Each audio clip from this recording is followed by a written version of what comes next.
Welcome to Heartbreak Chronicles. Montgomery's fingers tapped across his laptop keyboard as he meticulously reviewed the latest financial reports. $500,000, another profitable month. A slight smile flickered across his lips, then vanished instantly. The numbers were impressive. His cybersecurity company had once again exceeded expectations. But no one in his personal life would ever know this. From the kitchen downstairs came the sound of the front door slamming shut, followed by his wife shouting, each syllable laced with obvious irritation. Montgomery took a deep breath, closed the financial application, and opened a fake bank statement showing the salary of an ordinary programmer. The transformation was instantaneous, from millionaire CEO to struggling mid-level tech worker. "Montgomery, I've been calling you."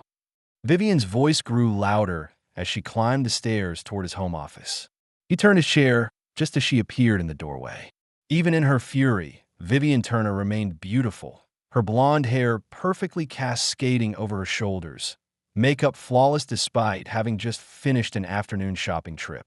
But the anger on her face destroyed everything that had once attracted him to her. "Sorry, I was focused on work," Montgomery said, his voice calm and controlled. Vivian scoffed, throwing her designer handbag onto the small couch in the corner of his office. "Work? Yes, your pathetic little job." She crossed her arms over her chest. Celeste called. She and Garrett just bought a vacation home at the lake. Montgomery's expression remained neutral. Vivian's college friend and her investment banker husband were frequent topics of discussion, usually as objects of comparison. Good for them. Good? This is far more than good, Montgomery. This is what success looks like. She surveyed the modest office, simple furniture and basic decorations, their comfortable but unremarkable house in the Seattle suburbs. Not this. Montgomery quietly observed her. In their 12 years of marriage, he had watched the charming, vibrant woman he fell in love with transform into someone materialistic and cold. This change hadn't happened overnight, but accumulated bit by bit, a complaint here, a comparison there, until resentment became her default state. "We're doing fine, Vivian," he said calmly. "Fine," she laughed, a brittle sound devoid of humor. "Celeste's husband brings home 3 times what you make in a month." "Perhaps, but don't you think we're doing well?" Montgomery knew Donovan Pierce's exact income. He had researched it when considering potential business acquisitions. His college classmate did indeed earn well, but actually less than a quarter of Montgomery's monthly income. Of course, he wouldn't correct her misconception. "What did you buy today?" he asked instead, changing the subject. Vivian's eyes briefly brightened, then dimmed again. "Just a dress for Celeste's party next weekend. Nothing special. I can't afford anything truly nice on your salary." He nodded, watching her fidget with her perfectly manicured nails. In truth, their joint account, the only one she knew about, received a carefully calculated monthly deposit, enough to maintain their middle-class lifestyle, but insufficient to satisfy her growing appetite for luxury. "I need to finish this report," Montgomery said, turning back to his screen. "Of course." Vivian's voice dripped with contempt. "God forbid you put in a little extra effort to pursue a promotion or something, anything that could make more money." She left the room without waiting for his response. Montgomery stared at the doorway for a long moment, then returned to his actual work, managing millions of dollars in assets across 3 continents, while his wife believed he struggled to maintain her shopping habits. He had started hiding his success early in their marriage, initially as a simple test, curious whether Vivian would love him regardless of his financial situation. Over time, the answer became painfully clear. Now, this deception served a different purpose. It revealed her true character day by day, bit by bit. His phone vibrated, showing a message from Tobias Sterling, his closest friend and business partner. "Meeting with Japanese investors moved to tomorrow. Need you there, important deal." Montgomery quickly replied confirming. Vivian would complain about another late night, but it no longer mattered. Nothing she said mattered anymore. He was simply observing, waiting, learning who she truly was when she thought he had nothing. The sound of breaking glass came from downstairs, followed by Vivian's frustrated cursing. Montgomery closed his eyes for a moment, calming himself, then went downstairs to see what she had broken this time. That evening, Montgomery sat at the dining table, his fork methodically piercing through the takeout Vivian had grudgingly ordered. She sat across from him, constantly scrolling through her phone, occasionally making disapproving sounds at what she saw on social media. "Celeste is showing off her new car again," she finally said, turning her phone toward him, displaying a shiny luxury SUV with her friend posing beside it. "Must be nice to have a husband who can afford it." Montgomery took another bite of food, chewing slowly. "We have a perfectly functional car, Vivian." "Functional," she slammed down her phone. "That's your favorite word, isn't it? Functional house, functional car, functional marriage." She narrowed her eyes. "Is this the life you want, Montgomery?" "The bare minimum." He set down his fork, studying her face. There was once a time when they talked about dreams, about building something together. When had that stopped? When had acquiring things become her only goal? "What would make you happy, Vivian?" he asked sincerely. She seemed startled by the question, then recovered with a bitter smile. "A husband who isn't a complete financial failure would be a good start." The words no longer hurt him. They were simply data points, further confirmation of what he already knew. "I see," he said. "No, you don't understand." Vivian pushed away her plate. "Do you know what it feels like to have my sister pity me? To have my friends wonder why I'm still with you? Everyone knows you're going nowhere, Montgomery. Everyone. You're a joke. A complete loser who can't even afford decent jewelry for your wife." She twisted her wedding ring, a simple band he had given her before his business took off. "I deserve better than this."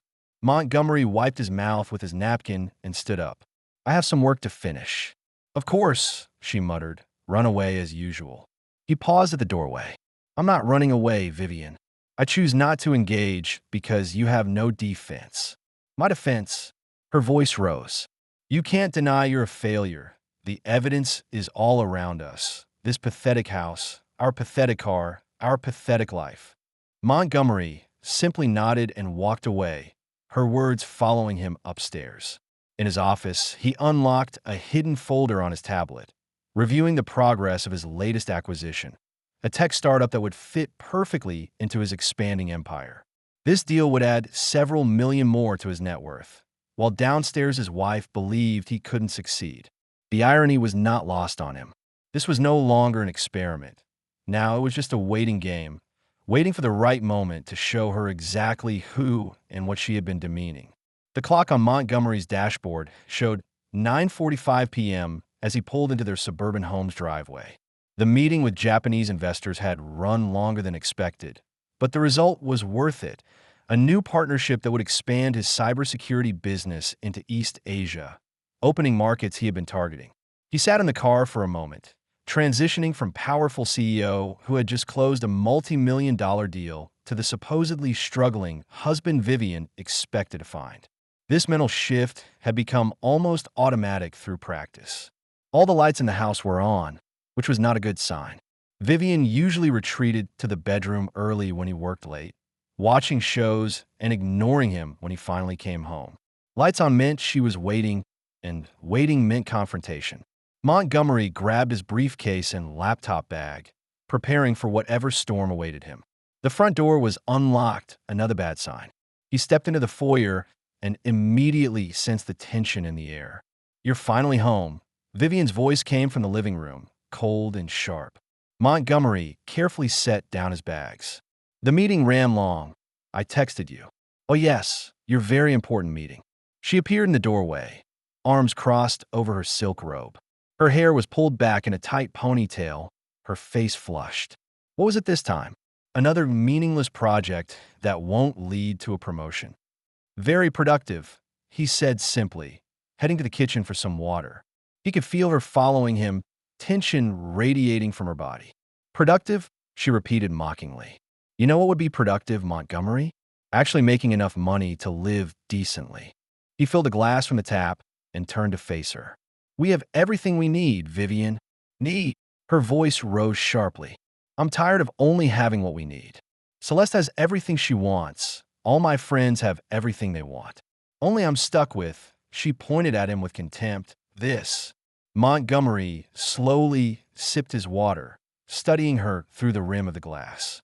The hatred in her eyes was no longer hidden behind pretense. Good. At least it was honest, even if it was ugly. Celeste called again. Vivian continued, pacing around the kitchen. She invited us to her lake house next weekend. I had to make excuses because we can't afford decent gifts or contribute to meals. We could have gone, Montgomery said calmly. To be charity cases? No thank you. She slammed the kitchen counter. Do you know how embarrassing this is? Everyone pities me for being married to you. Montgomery set down his glass. If you're so unhappy, Vivian, perhaps we should discuss separation. Her eyes widened, then narrowed dangerously. So you can leave me with nothing? I don't think so. This house is our only asset, and I won't lose it because you're a failure. The irony almost made him smile. This house, like everything they owned, was in his name only, purchased through one of his subsidiaries. Vivian had never bothered to look at the paperwork, assuming her name was on the deed simply because she was his wife. I'm going to shower, Montgomery said, turning away from her fury. Don't you walk away from me. Vivian's voice echoed through the kitchen. I'm not finished. I am, he replied calmly. It's been a long day. A long day, she mocked, following him into the hallway. You don't know what a long day is. Try spending your life tied to a man who can't provide, who makes you live like this when you deserve so much more. Montgomery continued toward the stairs, her words washing over him with no effect. He had heard it all before, variations on the same theme. He was a disappointment, a failure, unworthy of her. Answer me, she screamed, grabbing his arm and spinning him around to face her. Her eyes were wild now, years of resentment boiling over. Say something, defend yourself. Montgomery looked down at her hand on his arm, then at her face. What would you like me to say, Vivian? His calm response seemed to enrage her further. Anything. Fight back. Were you really as pathetic as I think you are? There's no point in arguing with you, he said calmly. Because you always lose. She released his arm and shoved him. You're a loser, Montgomery, a pathetic, broke loser, and marrying you was the biggest mistake of my life. He looked at her for a long moment, seeing the beautiful woman he had once loved, transformed through greed and bitterness into someone unrecognizable. I'm sorry you feel that way. His composure seemed to trigger something inside her. She let out a wordless roar of rage and turned toward the kitchen. Montgomery watched her grab the kettle, water obviously heated for tea, before his arrival. He saw the intention in her eyes just a second before she acted. The kettle swung toward him, steaming water arcing through the air. Montgomery tried to step back, but not fast enough.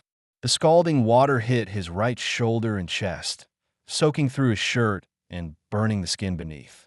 Pain lanced through him, sharp and immediate. He gasped, more from surprise than pain, though the burning sensation intensified with each passing second. His shirt clung to his skin, the hot fabric making the burns worse. Get out, Vivian screamed, still holding the empty kettle. You worthless beggar, get out of my house and never show your face again. Montgomery looked at her, truly looked at her, memorizing the hatred in her expression, how her face contorted with rage, the complete lack of remorse for having just physically attacked him. This was the final piece of data he needed. Without a word, he turned to the closet, grabbed his coat, and carefully draped it over his injured shoulder, the movement sending new waves of pain through his chest. Did you hear what I said? Vivian followed, her voice still raised. I said get out. Montgomery opened the front door and only briefly looked back at her. Goodbye, Vivian. He walked into the cold night, gently closing the door behind him. In the driveway, he got into his car, wincing as the seatbelt pressed against the burned skin. He started the engine and drove away from the house, away from a woman who had just assaulted him, away from the facade he had maintained for years. While driving, Montgomery made 2 phone calls. The first was to Tobias Sterling, who answered on the second ring. It's time, Montgomery said simply. She finally crossed the line. Tobias's voice showed no surprise. Yes, implement the contingency plan. Everything. Montgomery's voice remained steady despite the pain radiating from his shoulder. With pleasure, Tobias replied. Where are you going? The penthouse. Have Dr. Miller meet me there, Montgomery added. I need him to document some burns. The second call was to his lawyer, giving brief and precise instructions that would set everything in motion. By tomorrow morning, Vivian would understand exactly what she had done. By tomorrow morning, her world would begin to collapse. As he drove through quiet Seattle toward his real home, the luxury penthouse he had owned for years, Montgomery felt no anger, no sadness, only cold determination. He had given Vivian every opportunity to show her true character, and she hadn't disappointed him. Now she would face the consequences of loving money more than integrity. The burn on his shoulder throbbed painfully, but Montgomery welcomed it. Physical pain was clear, focused, and he needed absolute focus for what was about to happen. Vivian Turner woke to unfamiliar sounds outside her bedroom window. Male voices, businesslike and curt. For a moment, she lay motionless, confused by their presence, then remembered what had happened the night before. Montgomery walking out after a justified outburst. Good, she thought, stretching lazily in the bed she no longer had to share. He probably spent the night in some cheap motel, licking his wounds. Maybe this experience will finally motivate him to do something with his pathetic career. The voices grew louder, accompanied by the sound of something being hammered into the ground. Curiosity drove Vivian to get up and go to the window, pulling back the curtains to see what was happening. Her heart stopped. Two men in suits were placing a large sign in her front yard, a foreclosure sign. "What the hell?" she muttered, blinking rapidly as if the sight might disappear. But the sign remained, its bold red letters announcing to all the neighbors that this property was in foreclosure. Vivian grabbed her robe, hastily tying it around her waist, and rushed downstairs, throwing open the front door. "Excuse me," she called out. "There must be some mistake. This house is not in foreclosure." One of the men, older with gray hair and a clipboard, looked up at her with an indifferent expression. "Are you Vivian Turner?" "Yes, and this is my house." "You need to remove that sign immediately." The man consulted his clipboard. "Ma'am, this property belongs to Tech Core Holdings, not you or your husband. It has been legally reclaimed as of 7 a.m. this morning." "That's impossible." Vivian's voice rose. "We've never missed a mortgage payment." "There is no mortgage, ma'am. This property is owned outright by Tech Core Holdings, and they have terminated the occupancy agreement." He handed her an envelope. "This contains the legal documents and eviction notice. You have 24 hours to remove your personal belongings." Vivian stared at the envelope, her mind racing. "Tech Core? No, this house is in our name. My husband and I bought it 5 years ago." The man shook his head. "According to county records, you were never on the deed, ma'am, nor was your husband personally. This property has always been owned by Tech Core Holdings. If you have questions, their legal department contact information is in that envelope." He turned away, considering the conversation over. Vivian stood on the porch, trembling hands clutching the envelope, watching the men finish securing the sign and walk back to their vehicle. Back inside, she tore open the envelope, scanning the legal documents with growing dread. The language was complex, but the message was clear. She had no legal rights to the house, never had. The occupancy agreement, something she had never heard of, had been terminated due to tenant behavior violating contract terms. Vivian rushed to Montgomery's office, frantically searching for the house documents they had signed years ago. She found a folder marked House Documents in his filing cabinet and spread the papers across his desk. There was the purchase agreement she remembered signing, but as she examined it carefully, she realized with growing horror that this was not a standard mortgage. It was indeed an occupancy agreement between Montgomery and a company called Tech Core Holdings. Her signature was there, but only as an approved resident, not an owner. "This can't be happening," she whispered, hands shaking as she continued searching through documents. "This can't be real." A series of sudden electronic beeps from downstairs startled her. Then another, and another, the sound of appliances shutting down. She ran back downstairs to find the refrigerator dark, the digital clock on the microwave blank. The power had been cut. Vivian grabbed her phone to call Montgomery, only to discover her service had been disconnected. She tried the landline with the same result. Even the Wi-Fi was gone. Panic rising, she ran to the front door, intending to borrow a neighbor's phone, only to find her key no longer fit the lock. Someone had changed the locks while she was upstairs. No, no, no, Vivian muttered, futilely jiggling the handle. She was trapped in her own powerless house with no means of communication. A knock at the back door sent her running through the house. Maybe it was Montgomery coming to explain this nightmare, to tell her it was all a mistake. But the face that greeted her through the glass door was not Montgomery's. It was a moving crew, 3 uniformed men waiting expressionlessly outside. Vivian opened the door, confusion and fear making her voice sharp. "What do you want?" "We're here to collect furniture and household items," the lead man said, consulting his tablet. "All property belonging to Tech Core Holdings." "Nothing here belongs to Tech Core Holdings," Vivian said fiercely. "Everything in this house belongs to me and my husband." The man shook his head. "Not according to our work order, ma'am. We have a detailed list of items to remove, including everything except personal clothing and belongings." He showed her the tablet screen, displaying a comprehensive inventory including every piece of furniture, every appliance, even the artwork on the walls. "This is insane," Vivian protested. "You can't just take all our things. We have legal authorization." He handed her another document. "If you interfere, we're instructed to call the police. You can stay and supervise, but we have work to do." Numb with shock, Vivian watched the team enter her house and begin efficiently packing and removing items. The sofa where she had sat countless nights, the dining table where she had hosted dinner parties, the bed where she had slept just last night, all loaded into the large moving truck parked in the driveway. As they worked, her situation began to crystallize. Montgomery was not a financial failure. He couldn't be. No financial failure could orchestrate something like this, which meant the doorbell rang, interrupting her thoughts. Vivian ran to answer, hoping for salvation. Instead, she found Celeste standing on the porch, designer sunglasses perched on her perfect nose, expression unreadable.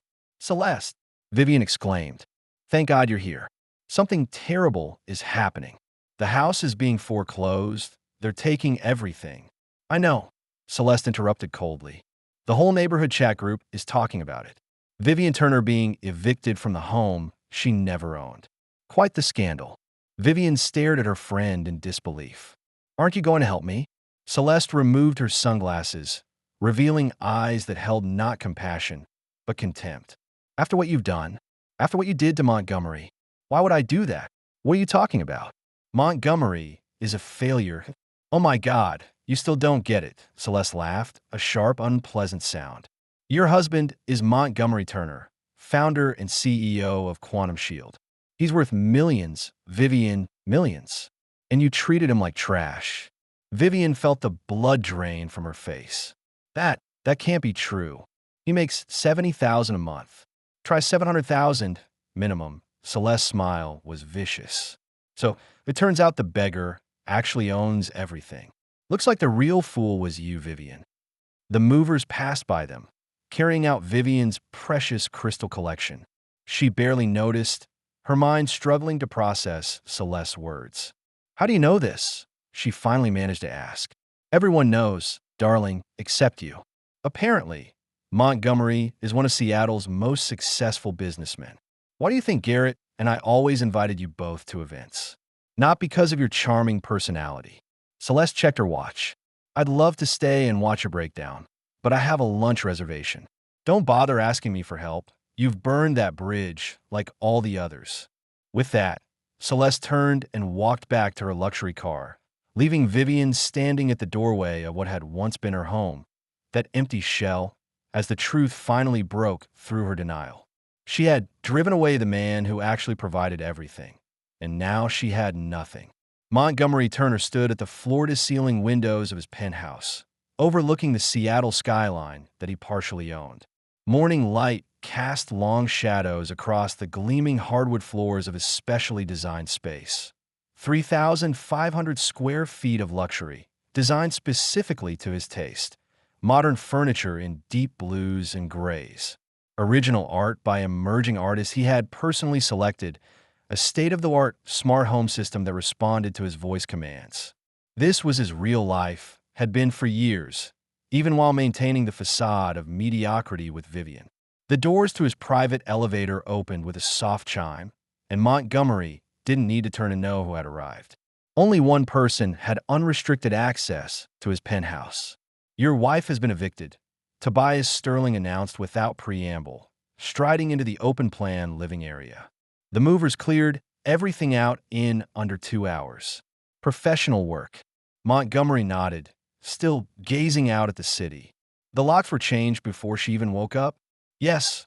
All entry points have security cameras installed, monitored remotely. If she tries to break in, we'll know. Tobias moved to stand beside him at the window. "How's the shoulder?" Montgomery rotated it slightly, feeling the bandage pull under his custom shirt. Dr. Miller said second-degree burns. "It will heal." He photographed everything for the record, complete documentation. The penthouse security cameras also captured you arriving injured last night. Montgomery turned to face his friend. "I'm not pressing charges, not yet. That's not the point."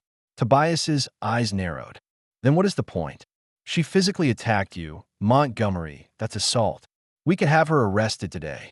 "The point is," Montgomery said, walking to the kitchen to pour coffee for both of them from the expensive machine that ground beans for each cup, "I want Vivian to understand what she's done, not just to me, but to herself.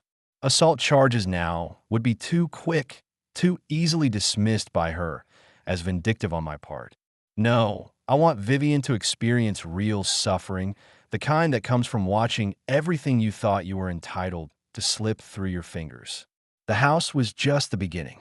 Tobias accepted the coffee, his expression thoughtful.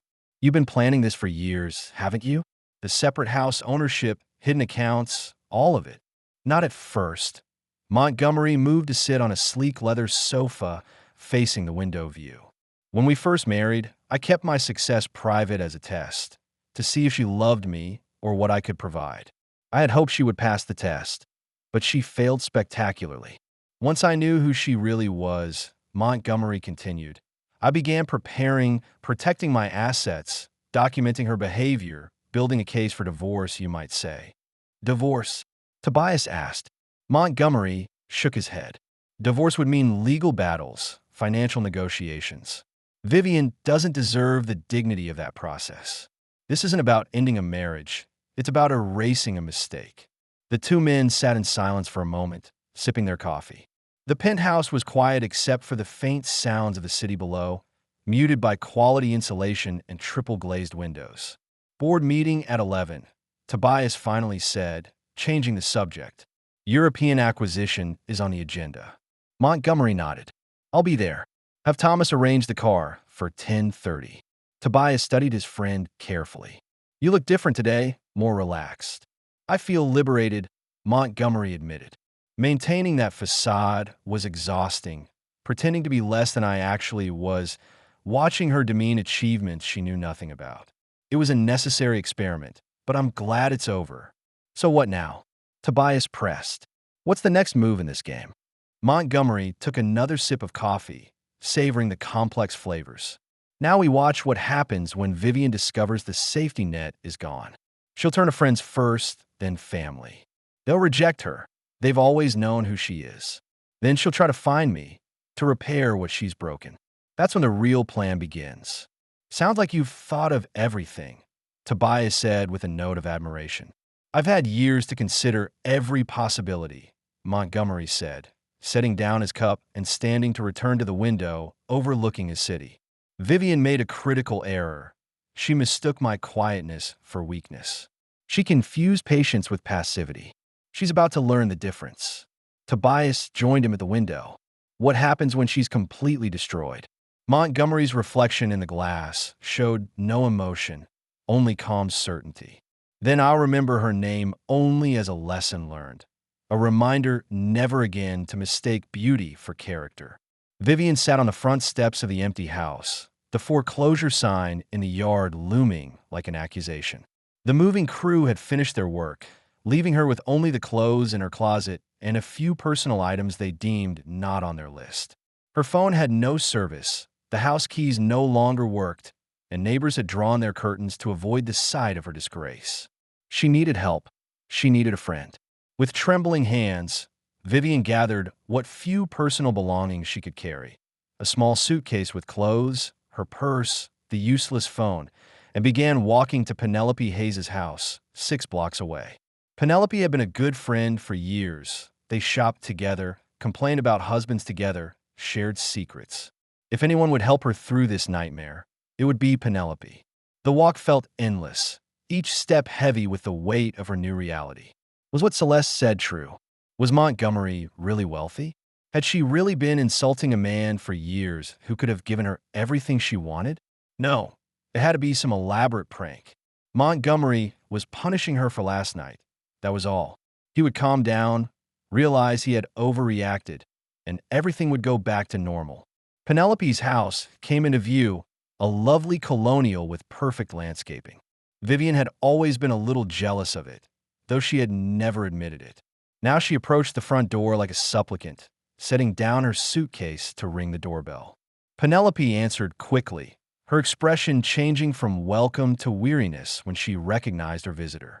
Vivian, what a surprise. Penelope, thank God. Vivian felt tears threatening, not entirely unintentional. Something terrible has happened. Montgomery has lost his mind. He locked me out of the house, cut off all utilities, had everything repossessed. I know. Penelope interrupted, not opening the door wider. The neighborhood chat group is talking about it. What? Vivian was momentarily confused, off her script. The chat group. Everyone's talking about Montgomery finally having enough of your abuse. Vivian felt her face burn with anger and embarrassment. That's ridiculous. Montgomery was the one who what? Provided you with a home, paid all the bills, while you spent money on designer clothes, enduring years of public humiliation. Penelope's eyes turned cold and hard. We all saw it, Vivian. We all heard how you spoke to him. That's not fair, Vivian protested. You don't know what it's like being married to someone so unsuccessful. Penelope actually laughed, a short, incredulous sound. Unsuccessful? Montgomery Turner is one of Seattle's wealthiest men. Everyone knows that. That's what Celeste said, but it can't be true. We lived in an ordinary house, drove a 5-year-old car. Because that's what he wanted you to believe. Penelope shook her head. God, you really don't understand, do you? Montgomery was testing you, and you failed in the most spectacular way. Vivian stared at her supposed friend, her situation becoming clearer. If you knew he was wealthy, why didn't you tell me? He asked us not to, all of us. He wanted to see if you would love him for who he was, not what he could give you. Penelope's expression mixed pity with disgust.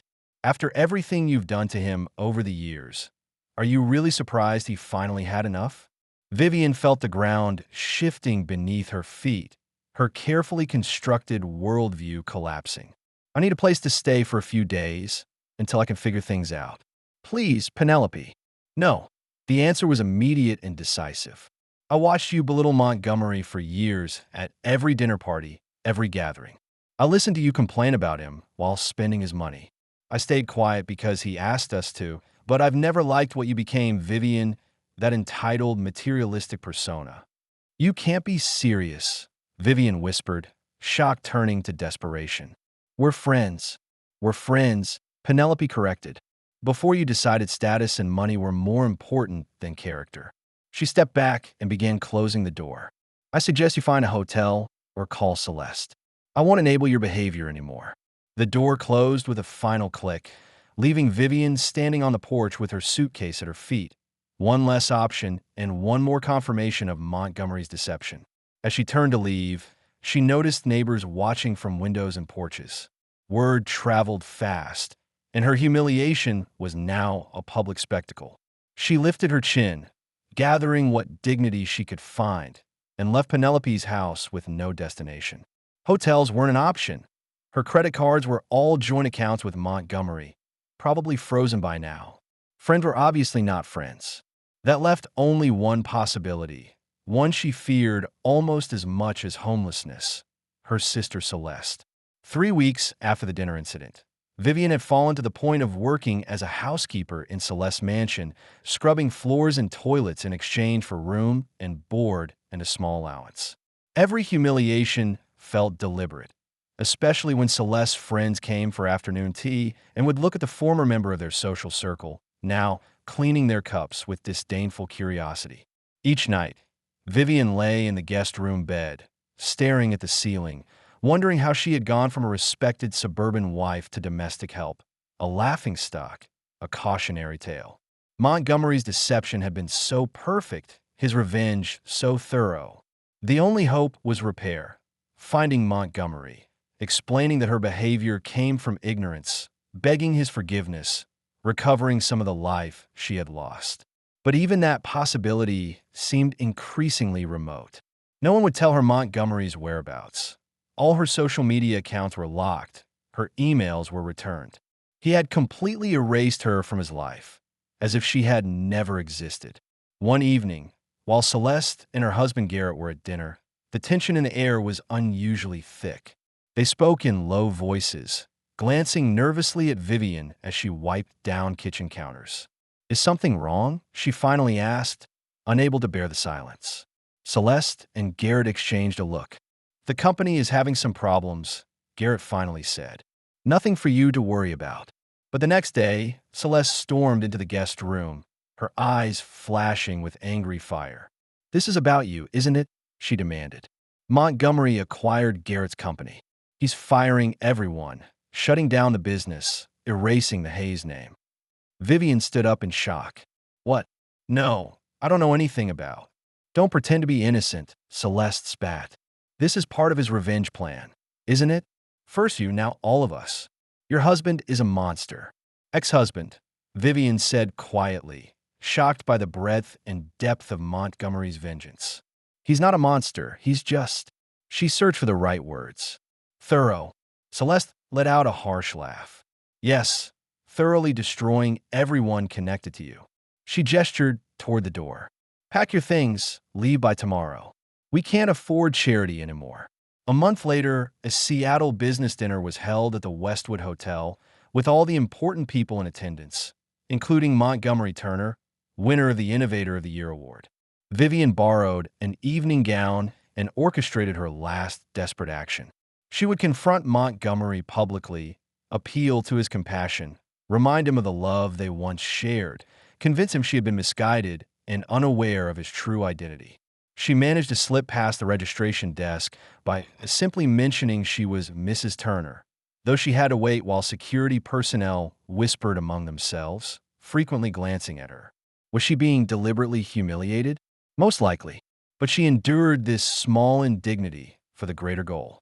When she finally entered the ballroom, Vivian nearly choked on the display of wealth. Sparkling crystal chandeliers, perfect floral arrangements, Seattle's elite in their finest attire. She had once belonged to this world, or at least stood on its edges. Now she was an intruder. She scanned the crowd, finally spotting Montgomery in a quiet corner near the windows. He looked heartbreakingly handsome in an obviously custom suit, more refined than any clothing she had ever seen him wear. His posture was different, more confident, more powerful, a man no longer hiding his true identity. Vivian adjusted her borrowed dress, checked her makeup, secretly done with Celeste Cosmetics, and crossed the room toward him. He seemed to notice her approach, but didn't flee. "That was a good sign, wasn't it?" "Montgomery," she said softly, stopping a few steps away. "Thank you for letting me in. I wasn't sure you would." He looked at her quietly, his face expressionless. "You look wonderful," she continued, nervously filling the silence. "Congratulations on the award. I always knew you would succeed." His silence unnerved her. This wasn't part of the plan. "Please," Vivian finally said, her voice dropping to a whisper. "Can we talk? Just a few minutes? There's been a terrible misunderstanding." "Misunderstanding," Montgomery repeated, his voice calm and controlled. "Is that what you call throwing boiling water at me? A misunderstanding?" Vivian glanced around nervously, realizing nearby guests were beginning to notice their interaction. I was upset. I didn't mean to hurt you." "Yet you did." Montgomery's words were precise, measured. "You intended to hurt me for years, Vivian. With your words, your contempt, your constant reminders of how disappointed you were in the husband you thought I was." "I didn't know," she pleaded, stepping closer. More heads were turning in their direction. I didn't know who you really were. If you had known I was wealthy, you would have treated me differently. Montgomery completed the sentence for her. That's not a defense, Vivian. That's a confession. Tears welled in her eyes, but she felt Montgomery seeing through her calculated performance. I made a mistake, a terrible mistake. But shouldn't people get second chances? The opportunity to make things right. More people were watching now, the drama unfolding between them, drawing attention from across the ballroom. She noticed Celeste and Garrett watching from a distance, their expressions mixing embarrassment with morbid curiosity. Forgiveness, Montgomery finally said, his voice loud enough for nearby people to hear clearly. You mistook me for a weaker man. He made a subtle gesture to Tobias, who pressed a button on his phone. Immediately, the large screens positioned around the ballroom for award speeches flickered to life. The video showed their kitchen, Montgomery walking away, Vivian screaming, then the moment that changed everything, Vivian grabbing the boiling kettle, deliberately hurling at his back, the splash visible, hitting him, his body convulsing with pain. The audio was crystal clear. You worthless beggar, get out of my house and never show your face again. A collective gasp erupted throughout the ballroom, hundreds of Seattle elite witnessing Vivian's assault. The video froze on her face, contorted with rage, the empty kettle still in her hand. Vivian stood there, frozen, pale, staring at the incriminating evidence displayed on every screen. The calculated tears stopped, replaced by genuine shock and fear. Ex-wife, as of this morning, Montgomery corrected her. The divorce was finalized at 9 a.m. today. You raised no objections because you had no legal standing to do so. Security gently but firmly grasped each of Vivian's arms. You'll regret this, she hissed, her true nature emerging as the performance disappeared. You think you've won, but I'll find a way to make you pay. Montgomery almost smiled at the empty threat. Goodbye, Vivian. I suggest using the service entrance. It's more appropriate for your current status. The night air stung Vivian's skin as she stumbled down the service entrance steps of the Westwood Hotel, her borrowed designer heels catching on the uneven sidewalk. The security personnel had been professional but unyielding, escorting her through the kitchen where staff paused their work to stare at the spectacle. A woman in evening were being ejected from the premises. She had been so certain her plan would work. Montgomery wouldn't want to cause a scene in front of his business partners. She could appeal to whatever feelings he once had for her. Her practiced remorse would earn her a second chance. Instead, he had orchestrated her complete and thorough humiliation. Security footage, public exposure, announcing their divorce was completed without her knowledge or participation. Vivian had walked only a few blocks when a shiny black SUV pulled up beside her. The passenger window rolled down, revealing Celeste's perfectly composed face. Get in, she said coldly. You've made enough of a spectacle tonight. The two women didn't speak as Celeste drove through Seattle's nighttime traffic, the silence thick with unspoken blame. Tonight was the last straw, Celeste finally said, staring straight ahead. Garrett and I have decided you'd better find somewhere else to live. Vivian turned to her friend in shock. What? You can't be serious. I'm completely serious. Celeste finally looked at her, eyes ice cold. We have reputations in this city, businesses that depend on our good name. We can't be associated with this. She vaguely gestured at Vivian's tear-streaked face.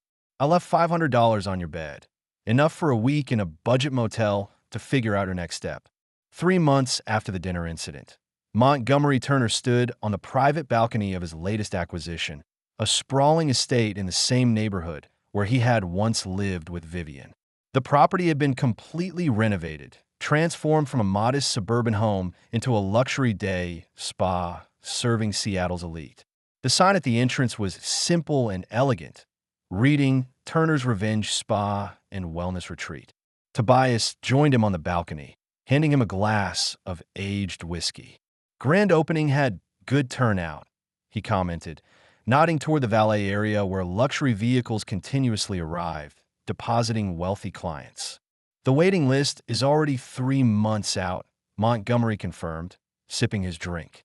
The membership committee has been very selective in approvals. Tobias smiled knowingly. I noticed Celeste and Garrett Hayes were rejected, along with all of Vivian's former friends. Montgomery's attention was caught by a figure on the street below, a woman in shabby clothing, pushing a shopping cart filled with what appeared to be all her worldly possessions. Even from this distance, he immediately recognized Vivian. Her appearance had deteriorated significantly since he last saw her.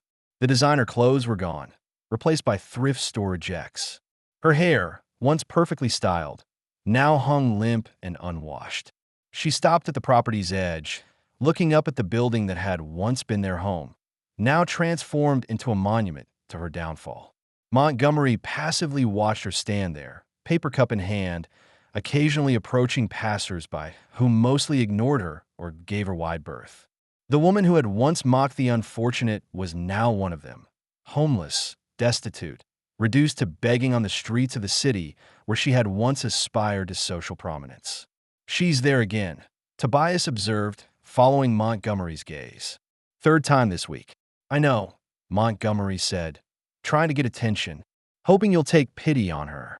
Montgomery took another sip of whiskey, savoring the complex flavors. She'll be disappointed. The managers want to know if they should call the police to have her removed for loitering. Tobias studied his friend's face. Your call. Montgomery considered the question, watching Vivian approach another potential donor, who quickly walked away. No, he decided. Let her stay. Let her see what she lost. Let her witness others enjoying the luxury she could have shared if she had been a different type of person. Tobias nodded, not surprised by the decision. So what now? European expansion is going well. Asian partnerships are exceeding expectations. Quantum Shield is more successful than ever. Montgomery turned away, no longer looking at his ex-wife, focusing instead on the distant city skyline. I enjoy the peace of knowing I never forgave, never forgot, and that I won. Below, Vivian looked up, somehow sensing she was being observed. Their eyes met across the distance, hers filled with desperation and defeat, his calm and indifferent. For a moment, they stared at each other, acknowledging the culmination of the path they had traveled. Then Montgomery simply turned away, dismissing her from his thoughts as easily as he had erased her from his life. He had more important things to handle, a business empire to run, a future to build, success to enjoy. Vivian, the mistake he had methodically erased, was no longer worth his attention. Another drink? Tobias offered, reaching for the whiskey bottle. Please, Montgomery replied, settling into one of the comfortable chairs on the balcony. Have Thomas bring the quarterly reports when he arrives. We should review projections before tomorrow's board meeting. As the sun set over Seattle, casting its golden light across the city he had conquered, Montgomery Turner allowed himself a rare moment of complete satisfaction. Not because of Vivian's suffering, that was just a consequence, not the goal, but because he had proven himself to be exactly who he had always known himself to be, a man who kept his promises, who honored his commitments, who never forgave betrayal. A man who always, inevitably won. That's the end of today's story. For more captivating tales, hit subscribe and never miss an episode.